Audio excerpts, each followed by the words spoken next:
जय हिंद सभी को। कैसे हैं आप सब? उम्मीद करती हूँ आप सभी ठीक होंगे। आप सबकी दुआ है, मैं भी बिल्कुल ठीक हूँ। दुआ है आप सबकी, प्यार है, सम्मान है। सांसद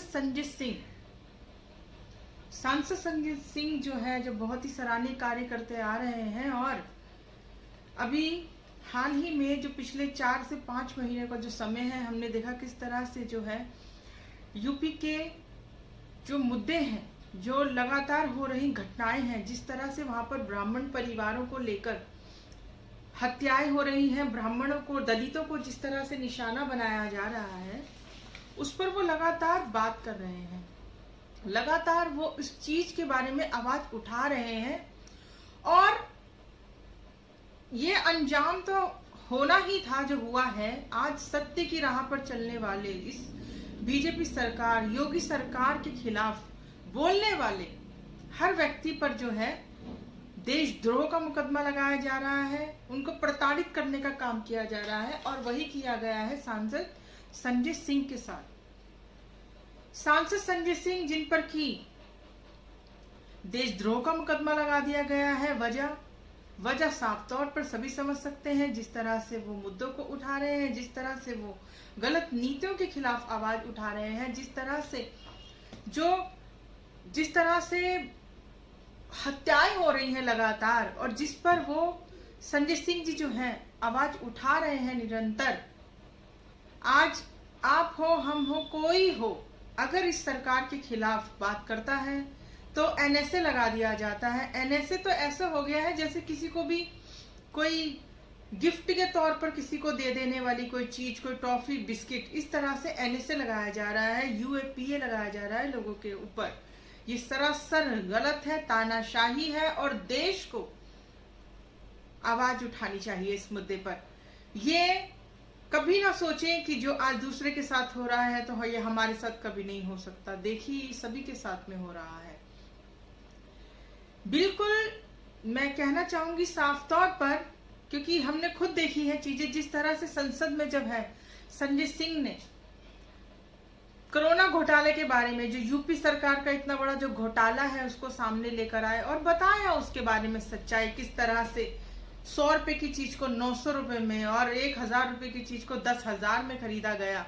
ये सारी चीजों को जैसे ही उन्होंने सामने लेकर आए, उन पर उसी दिन, जिस दिन संसद में ये आवाज उठाई, उन्होंने उसी दिन उनको कुछ ही घंटों के बाद देशद्रोह मुकदमे का उनको एनएसए लगाकर उनको थमा दिया गया कि आप पर एनएसए लगाया गया है, आ जाइए थाने, आपको फलानी डेट को इस थाने में हाजिर होना है। सांसद संजय सिंह है, वो भी क्योंकि ईमानदार व्यक्ति हैं, तो साफ सी बात है काफी सारे लोग हैं जो उनके समर्थन में आ गए, जिसमें कई सांसद भी हैं। जब उन लोगों ने कड़ा ऐतराज किया और अपना समर्थन हस्ताक्षर किए, ये गलत है जो उनके साथ हो रहा है, और दबाव में आकर योगी सरकार को जो है इस चीज से वापस जाना पड़ा कि आपको 20 तारीख को नहीं, अब आपको 2 या 3 दिन के बाद में आपको बताया जाएगा कि आप कब आएंगे, 22 को या 23 को। क्योंकि भारी विरोध हुआ इस बात का, जिस चीज से ये जो योगी सरकार है ये घबरा गई। मैं कहना चाहती हूँ देश की जनता से, डरना छोड़ दीजिए, डरना छोड़ दीजिए। अगर हमारे जो फ्रीडम फाइटर्स थे, जिन लोगों ने भी आजादी की लड़ाई को लड़ा था, अगर वो डर गए होते, आज हम आजाद ना होते, इस आजाद भारत में हम सांस न ले रहे होते। इसीलिए डरना छोड़ दीजिए। डराया उन्हीं को जाता है जो डरते हैं, ठीक है, और डरने वालों को ज्यादा डराया जाता है। तो डरिए मत, और बढ़ चढ़कर उन लोगों का साथ दीजिए जो आज देश को बचाने की इस मुहिम में, सही को सही और गलत की गलत कहने की मुहिम में जो है बढ़ चढ़कर जो आज बात कर रहे हैं, आवाज उठा रहे हैं, उन सब की आवाज में अपनी आवाज मिलाइए। मत सोचिए कि आप कुछ नहीं कर सकते। ये आम नागरिक ही है जो सब कुछ कर सकता है। दूसरी बात एक जो मैं करना चाहूंगी, पंजाब से जो बीजेपी की नेता रही हैं, अभी भी है, त्याग पत्र उन्होंने जरूर दे दिया है, और लेकिन अभी भी पार्टी में बनी हुई है। उनका नाम है हरसिमरत कौर बादल। जो किसानों के फेवर में आकर तो अब खड़ी हुई है, लेकिन जब 2 महीने से ये सब चीजें चल रही थी, जब बीजेपी किसान विरोधी ये कानून बनाने की तैयारी कर रही थी, उस समय इन्होंने आवाज क्यों नहीं उठाई, ये बड़ा सवाल है आज। क्योंकि मैं हरभजन मान साहब जो है आम आदमी पार्टी के, मैं उनकी एक बात को कोट करना चाहती हूँ यहाँ पर। उन्होंने कहा, पंजाब की हर गली कूचे पर आज लिखा है, जो किसाना दे नाल खड़ू ओ पंजाब विच वड़ू।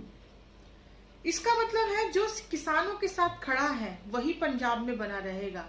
इसीलिए अब उनको जो मजबूरन या उन्होंने अपनी मर्जी से जो है इस्तीफा दे दिया है, किसानों के हक की वो बात कर रही है इस समय, बहुत अच्छी बात है और मैं सराहना करती हूँ इनकी इस बात की। लेकिन हाँ, एक शिकायत जरूर है मुझे उनसे कि ये जो बात है ये उनको जो वो अभी कर रही है ये कुछ समय पहले करना चाहिए था उनको, जब ये काला कानून बनाया जा रहा था। अब तो कानून बना दिया गया है, थोप दिया गया है, अब आप साथ दे ना दे फर्क नहीं पड़ता उस बात से। जब किसान सड़कों पर आंदोलन कर रहे थे, जब किसान लाठियां खा रहे थे, तब आप उनके साथ नहीं थी। दुर्भाग्य है ये। तो कुछ चीजें हैं ऐसी। और कंगना का जो है एक और नया झूठ जो सामने आया है, वो लगातार झूठ बोल रही है, अपनी बहुत गलत कर रही है कंगना। अगर आप मुझे सुन रही हैं, आप ये चीजें मत कीजिए, आप बहुत गलत कर रहे हो जो भी आप कर रहे हो, ऐसा नहीं करना चाहिए। आपने साफ तौर पे झूठ बोला, आपको बीजेपी आपको चुनावों में जो है 2019 चुनाव में जबरन आपको शिवसेना को वोट देने के लिए कहा गया, बीजेपी को नहीं डालने के लिए कहा गया, ऐसा कुछ आप बोल रही हैं। लेकिन आप इस बात को शायद भूल गई, 2019 जो चुनाव हुआ था उसमें बीजेपी और शिवसेना ने गठबंधन में चुनाव लड़ा था। तो ये झूठ भी आपका सामने आ गया। मत कीजिए ऐसी हरकतें। ये हरकतें जो हैं देश को तोड़ने का काम कर रही हैं, देश को भ्रमित करने का काम कर रही हैं, देश के असली मुद्दों से भटकाने का काम कर रही हैं। ये देश द्रोहियों के काम है जो आप कर रही हैं, ठीक है? मत कीजिए ये सब काम। चलिए दोस्तों, जय हिंद जय भारत। एक नई बात के साथ आपसे कल मुलाकात होगी। देश की बेटी ममता सेठी मेरे YouTube चैनल को भी आप सभी लोग सब्सक्राइब कर लीजिए। चलिए, जय हिंद।